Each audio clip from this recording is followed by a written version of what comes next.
This video is brought to you by Patreon supporter Sparks. Well, hello and welcome again. You will find yourself checking out the Vortex Razor HD Gen 2 3 to 18 by 50 rifle scope with the EBR-2C reticle. That is a mouthful. You find yourself checking out a 30-yard power transformer. We go from 3x all the way to the maximum magnification of 18x here, and we fine-tune the parallax to get everything perfectly in focus, which is something that we can do on this scope because the minimum parallax setting is 25 yards. So if you're like me and you're a big rimfire shooter, a scope like this is going to be excellent, with the exception of the weight, but you might be into that sort of thing. As you can see, it's already razor sharp, and that's going to be a common occurrence throughout this entire video. We go up the telephone pole to the top part where we see these power couplers, and again, everything is basically as sharp and as clear and as perfect as it can be, with very little chromatic aberration on the high contrast areas. And just look at the actual wood of the pole itself. It's like you could almost reach through it and feel it. Also note that the illumination here is on maximum, so it does change slightly red during bright daylight hours, but it's not super bright. But again, for a rifle scope like this, that's perfectly acceptable in most cases. Another thing that we're going to start to take note of right now is just how sharp the edge-to-edge picture is on this. Whatever is in the center of the crosshair is perfectly in focus, and everything that's at the same distance at the edge of the picture inside the actual scope itself is going to be sharp as well. This is where a lot of scopes sometimes fall apart, and it's one area where the Razor HD Gen 2 comes together beautifully. From 30 out to about 400 yards, we're going to focus the crosshairs on an 84-inch tall steel door. And before we talk about anything else on that, take a look at the corona inside of the rifle scope itself. You can see at the very edge, there is this sort of like double layering effect going on. It's only at 3x, and it goes away a second you bump it above 3.5 to 4x. Don't know why that is. It could be due to the fact that this scope was rebuilt by Vortex. Maybe there's a problem with it, but to the naked eye, it's nowhere near as dramatic. Again, the illumination is on maximum, and we're going to fine tune the parallax to get everything just in focus. Take note of all the pigeons that are just hanging out on the handrail, just having a good time soaking in the sun. And again, you're going to note from center crosshair out to edge, it is razor sharp. Absolutely no pun intended or required for the scope, because it is true to form with it being a Razor HD. So before we pan across the rooftop, we're going to stop at a pigeon on the right hand side and really focus on him.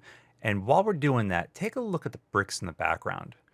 You can count every single brick on that wall without even having to try.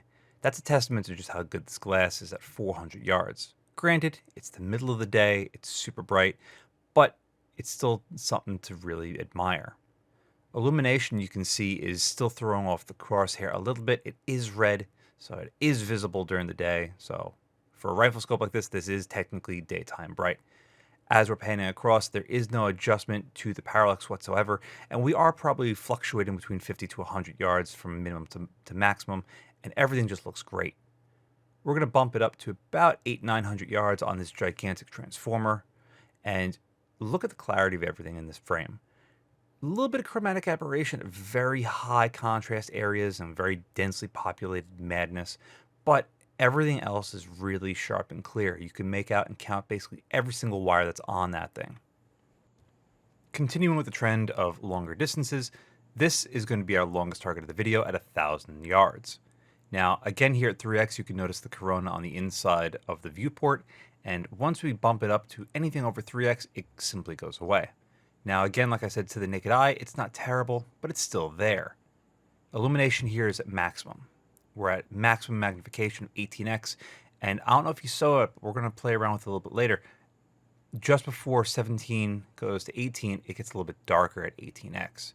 Now, this looks pretty good, but when you're at 1,000 yards, do you shoot with zero elevation? No, you adjust your elevation, whatever. So here, we're going to adjust it 10 mils up, as you can clearly hear. So the reason why I'm doing this is to see, will the glass look any different with 10 mils of elevation at whatever distance? In this case, just so happens to be 1,000 yards. And would you take a note of that? It actually looks, in my opinion, a little bit sharper. It's as if Vortex had engineered this to have a little bit more clarity to it with elevation dialed in for those really long shots. Now, I could be talking out of my ass, or it could just be a matter of fact. Nevertheless, though, it looks absolutely fantastic at 1,000 yards with 10 mils dialed in. And with that, let's go a little bit closer. The 50-yard small bore range at my local shooting range, my home away from home. I waste absolutely no time cranking this thing up to maximum magnification and focusing the parallax on my friend's target at 50 yards. There are a couple of 9mm holes in the right-hand side of the paper, but the majority of that is 22 LR. So, can you see a 22 LR shot at 50 yards? Abso-freaking-lutely, with ease. There is a slight amount of chromatic aberration going on the black to the white, but we'll touch on that more in a little bit. I pan across to look at someone shooting at a steel target, and just take a good look at just how good everything is. You can actually see the bullet impact and splash off the steel at 50 yards. A tremendously good performance out of this optic. Again, the illumination here is at maximum. You can just make out that it's on, but again, middle of the day in the summer, there's only so much you can expect out of a scope like this. Here my friend's taking a 5-shot group at the number 3 just outside the crosshair, and again with ease, you can see the paper blowing out the back of this thing and falling gently to the ground. Beautiful. Moving to the 1, 2, and 300 yard range, we are focusing on a paper target at 100 or so yards. Now, it is a very bright day out, but just look at how bright that target looks. This scope lets in so much light that I actually have to change the exposure value on the camera to be able to see it better. But before we do that, I adjust the parallax down to this little bush that you can clearly see to the right-hand side of the scope body, and it focuses to razor-sharp levels of clarity. Focusing back on the paper and changing the exposure value so we can see the target a little bit better, you can clearly see all the markings on that paper that you would ever need. I'm sure you could even see holes from a 22 or a 223 on there. Maybe not in the black, but there's limitations to everything. Again, only the slightest hint of chromatic aberration when it goes from the black bull to the rest of the white background. Panning across to the steel targets at 180 or so yards, and just check out the plume of dust kicked up from someone shooting that target a little bit low. And that wasn't even at full parallax adjustment. Here, fine-tuned, everything is, again, razor sharp, and I can't emphasize that enough. I've never seen such detail and clarity to these steel targets before, and I've been shooting here for years. You can pick up every dimple on the face of that steel target, and that's 200 or so yards away. It's excellent. Here, my friend is shooting his 22 LR at the steel target at roughly, again, 185 yards. Take a note of every time he either misses and it splashes or ricochets off the face of the plate and blasts everywhere around. One thing I haven't really touched on is the mirage. This scope can very clearly show you the mirage in the air, and it was kind of difficult to record that, so I didn't really get anything of noteworthy, but just know it's very doable. Rewatching this video to do this editing, and I get so excited when I look through it. It's one of those truly great scopes. 200 yard paper over here, and again, the only time you're going to see chromatic aberration is in an instance like this, where it's super high contrast on a very bright day. You can see it on the black bull from around 3 o'clock to 6 o'clock, and that's about as bad as it ever got for me. Illumination this entire time has been on maximum, and you can just barely make it out, but this is a very bright sunny day out, and it's going to give a problem to our next target, which is over in 320 yards or so. The problem with this, tree coverage. Lots and lots of tree coverage. So there's a lot of really dark shadows. I actually have the camera exposure values and a little bit in post to try to bring out the darkness a little bit. One thing I can say is that to the naked eye, it's a lot better, but filming through a camera, this is unfortunately what happens. But with all that being said, check out the clarity on everything here. The little branches on that one that's going horizontally just above the steel targets, and the steel targets themselves. Not only that, but the chain that they're being hung from. Yeah. And keep in mind, this is only an 18x optic. The 27x version of this Razor HD Gen 2, I'm sure, is absolutely incredible when it comes to anything beyond 300 yards. It's my hope one day to get my hands on one of those for review, but the likelihood of that might be a little bit hard considering that everyone that I know that has one doesn't want to have it taken off their rifle. So, can't really blame them too much for that. So we can see that the windage and the elevation look like they're a little bit bigger than what they're supposed to be. This could just be that we're a couple inches farther back on the target, so this Hasn't really happened on many other optics before. So I wonder if that could be to the fact that this scope was rebuilt. Anyway, let's see if this thing tracks accordingly. So we're going to do a mini box test. Right, up, left, down, and we'll go from there. So 1, 2, 3, 4, 5, 6, 7, 8, 9, 10. Then 1, 2, 3, 4, 5, 6, 7, 8, 9, 10. 1, 2, 3, 4, 5, 6, 7, 8, 9, 10. 1, 2, 3, 4, 5, 6, 7, 8, 9, 10. All right, so that looked pretty good. Let's go to the right. 1, 2, 3, 4, 5, 6, 7, 8, 9, 10. 1, 2, 3, 4, 5, 6, 7, 8, 9, 10. 1, 2, 3, 4, 5, 6, 7, 8, 9, 10. 1, 2, 3, 4, 5, 6, 7, 8, 9, 10. 1, 2, 3, 4, 5, 6, 7, 8, 9, 10. 1, 2, 3, 4, 5, 6, 7, 8, 9, 10. So it seems to perfectly match the reticle. For anyone that hasn't noticed, there's an insect crawling on the wall at the very bottom left piece of the paper. Very clear to see. That's good. Fantastic. 1, 2, 3, and then 4, 5, you can 6, actually make 7, up my 8, 9, handwriting on the 1, 2, piece of 3, paper 4, 5, with a 6, 7, Sharpie 8, 9, 10. about what size holes we're looking 1, 2, 3, at. 4, This is 5, at 6, maximum 7, 8, 9, magnification 10. 18x, 1, and 2, those 3, are 4, written 5, with a 6, 7, Sharpie. 8, So 9, again, 1, 2, 3, incredible 4, 5, performance. 6, 7, 8, 9, 10. It seems like it follows the reticle perfectly. Which it does. The knobs are perfectly set up for the reticle itself. And above 8 mils in the elevation, it was There's only 0. 0.1 of a mil 3 off. zeros perfectly. So I'm going to go ahead and call it and say that this scope passed the tracking test quite well. 0.1 of a mil over 8 mils is really, really small. So I screwed up. I can't find this video, so I had to make this up right now. Here's an eyebox test at 3x, and there's that corona ring that you can see, which just so happens to be there. I say corona because a corona is, a circle around an object. So there you go. 3x is actually pretty forgiving, quite open, very easy to get behind. Here's 10x, and it gets a little bit tighter. Keep in mind, it's dark out. This is the best I can do right now. I'm not going to be able to go to the range for a while, so I'm SOL when it comes to that. But at 10x, it's easy to get behind, and it's much more forgiving than what this video appears to be. Again, I sincerely apologize. I don't know what happened to the video. I did a lot of this filming about a month and a half ago, and things have been going on, so I don't know what happened. But 10x, fairly forgiving to get behind. What happens, though, at 18x, like you see right now, is it does get tight. But I'm going to be okay with this because being a precision rifle, you should have a very good cheek weld and proper eye setup most of the time anyway, so it's not really that much of a hindrance. On LPVOs is where I really get finicky with my eye box, but on this, it seems to do quite well. Again, at 18x, it does get tight, but overall, it's still quite usable and easy enough to get behind. We find ourselves again here at the 400-yard steel door, and the reason why I'm doing this now is because a scope like this should be able to perform really good during the day and in darker environments. This is twilight. The sun's already gone down. It's actually a little bit darker to the naked eye than what you see right here. Now, the main limiting factor to this actually is the camera itself. There's only so much you can do before you start having a lot of noise from your ISO being cranked up through the roof.